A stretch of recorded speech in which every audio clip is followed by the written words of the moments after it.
Hello and welcome, ladies and gentlemen, to this amazingly exciting show that we called Around the Wicket with Stuart Binney.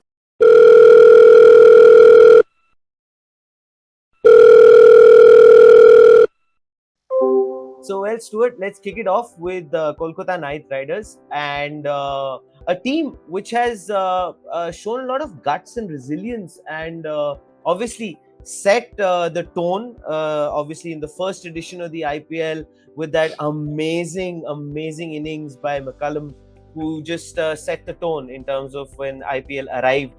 They've, of course, gone on to win two trophies. Then, of course, there has been the aspect of the fact that it is King Khan's team. So, that obviously has gotten a totally different aura to it. And Gautam Gambhir's impact has been very significant. They were not so good in IPL 2020 and the first phase of the 2021 edition, but they have shown a decent level of resurgence coming into the second half on the back of the second half of the 2021 season. So, right off the bat, Stuart, the first thing obviously is Gautam Gambhir's impact. Yeah, I think we kind of had their ups and downs with a lot of management issues at that time, with players also not getting on board or in line, I should say rather, with that setup. And KKR really struggled through that process. And as we saw, what happened also with Gambhir. Does it have a different sort of an impact if you've got somebody like a Shah Rukh Khan, a superstar who's the owner of the team? Does that kind of add that little sense of, maybe for the lack of a better word, a little more pressure on the team? I don't think there was pressure for them to perform, to be honest. I think him being such a big name obviously helped the brand and helped the setup to getting those players also. And they had some really big marquee players in that setup. Correct. When I was talking about management, it's about the management also adjusting to a player. Sometimes players have special needs. Sometimes players don't want to be bothered during a tournament which is that big, and just want to be left alone when it comes to their performances. And whatever I heard through that system, there was a lot of players who were happy. Some were very happy. It's at the end of the day, it's a big family, and everyone is going to have to go through that process. It was just about fine-tuning stuff and trying to get everyone on the same page. Had to do with Gambhir walking in with his form or his kind of captaincy. Yeah, I mean, as I said, Gautam is someone who really likes to get his boys in line, I would say. I mean, he's someone who wanted very stubborn captain, you can say, who like things a certain way. And I like a whoopush. Yeah, kind of on those lines. But on a lighter note, I mean, he was someone who was very intense, and obviously his players understood him and what he wanted at that time. Do you think his last name has something to do with that? I'm not too sure. You tell me. But having said that, I mean, look, he's the person who's obviously taking them to two trophies. I mean, he's the one who's kind of set the tone for them when it came to KKR, and how the way they played, they structured their cricket around him. Yeah. And Dinesh Karthik. So let's talk about that a little bit, Stuart. I mean, his mid-season resignation that took place, and then of course Ian Morgan coming in. What does that do? Yeah, it's never easy to have guys jump in and jump out of setups, especially with captains and new captains. I mean, you're so set with the way someone really fine tunes a team, and then you've got to shift your attentions to another captain who's got different thoughts and different processes, how he wants to lead that team. So it's not easy at all. I mean, credit must go to those players to understand as well. Everyone needs to be in the same page, as I said, and understand how the setup works, and work towards that one goal, whether it was Gautam captain or Dinesh captain at that time. They had one goal, and that goal was to win. Yeah, and they did so. When you have somebody like a Pat Cummins come in with a price tag of 15.5 CR, so right from the get-go, what kind of pressure is that player playing under?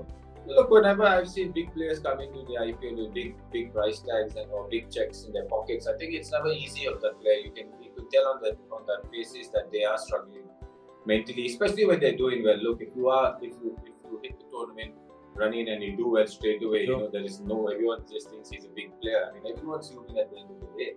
Right. If I'm not mistaken, I think Pat had mentioned that it was bothering him a bit before he even entered the tournament, because all the eyes would be on him and how many wickets and how many games he would win as a individual. And obviously, that's not nice pressure to be taken before the setup even started. But having to answer your question, I think it is definitely stress on a player when he's paid that much money. Even though he knows he's that good, but it's still definitely pressure. Do you think that KKR has been one of those sides who has ensured for this to take place? I mean, we've got names like Shivam Mavi, Varun Chakravarti, Shubman Gill, to be precise, Prasidh Krishna, Rahul Tripathi, Nitesh Rana, and the list carries on. Yeah, definitely. I think what KKR have done, they've identified the potential of these guys and give them experiences and put them in places like, obviously, to share a dressing room with some of the greats there, obviously would have helped these boys. Sure. And Dinesh is someone who likes to, you've seen his captaincy, he's also a bit of a gambler. He likes to push people in tough positions and take it from there. And obviously, the likes of Nitesh Rana, Shubman Gill, Prasidh Krishna, again another Karnataka boy. Sure. You see what he's done for us in the Ranji Trophy and the shorter formats. So obviously, they all had the potential. It was just giving them that exposure in the IPL, so they could go out and kill it from there. And then, of course, the poor guys are bombed by that entire John Buchanan controversy. So I'd like to take your thought on that. I mean, does that always kind of keeps chipping away at your achievements as a team? Yeah, definitely. I think when the focus is primarily outside cricket and when you're there for a cricket cause, I mean, obviously it is hard for the younger players to understand what's going on. Because you need everyone to be on the same page, basically thinking when it comes to management, your physios, your coaches, your owners are all part of you, and then it's a playing team or the whole Sure. setup. I think the setup needs to be calm in their minds and not try and focus too much on what's going on. I mean, when I was part of the Rajasthan Royals setup, a lot went on there as well. With us getting banned for various reasons, and in the dressing room, I remember Rahul Dravid telling us, listen, we're here to play cricket, and that's how we make our bread and butter. So you guys just need to go out and play cricket and let them focus on their activities outside. That mystery aspect that they bring in terms of their spinners. Do you think that this has been one factor that they that maybe sets them aside? Yeah, absolutely. I think what KKR did by being smart, they didn't only buy players for their ground.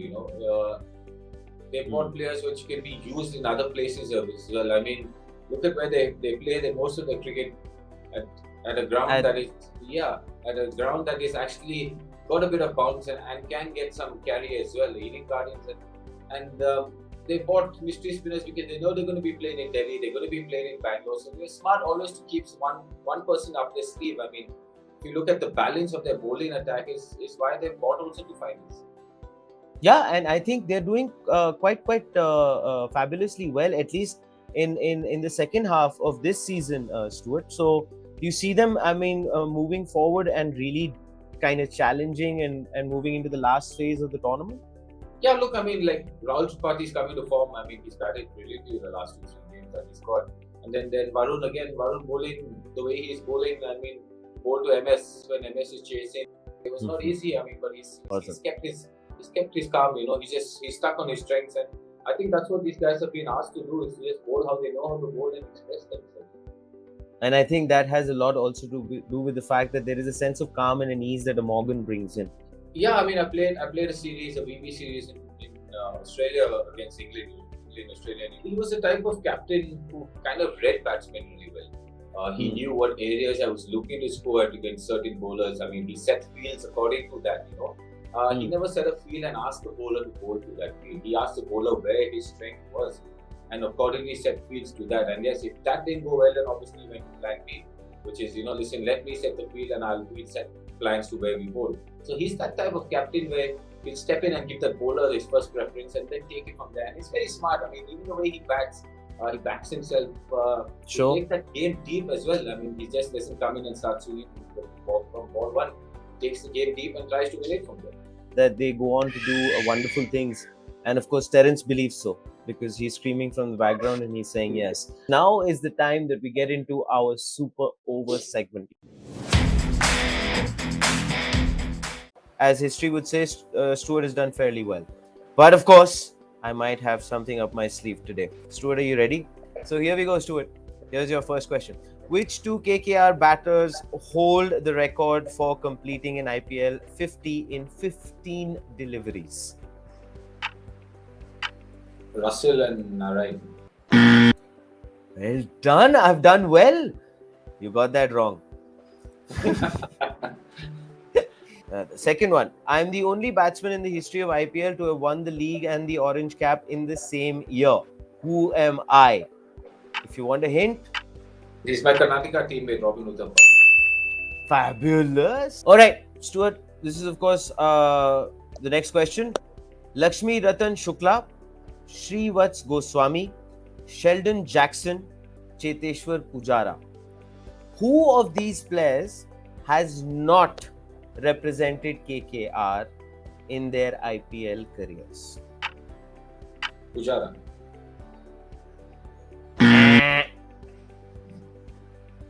You want the right answer is, of course, Shrivats Goswami. I didn't know that. I kind of read it off, to be honest. Okay.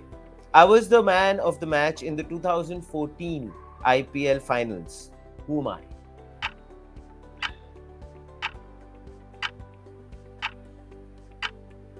Uthappa. Nahi yaar, Manish Pandey. One more teammate of mine. Sorry. No. Okay, 2 deliveries left. Which batsman has hit maximum sixes for KKR? Russell. Fabulous. That's an Yes, easy one. he's back on track now, ladies and gentlemen. And this is the final question. Sanju Samson made his IPL debut for KKR. True or false? False. False. Yes, bang on. Well done, Stuart. And for all of you watching, Stuart, of course, has done brilliantly well, as always. Well, as always, ladies and gentlemen, I hope you guys found this entire episode exciting. We brought in Stuart's interesting analysis. Of course, Stuart's stories are always fun. And super over, Stuart has done well. So, well, you've checked all the boxes again, Stuart. So, well done. And we'll be back, ladies and gentlemen, with Stuart Biddy. So, till we meet again, this is Sudhi and Stuart saying goodbye.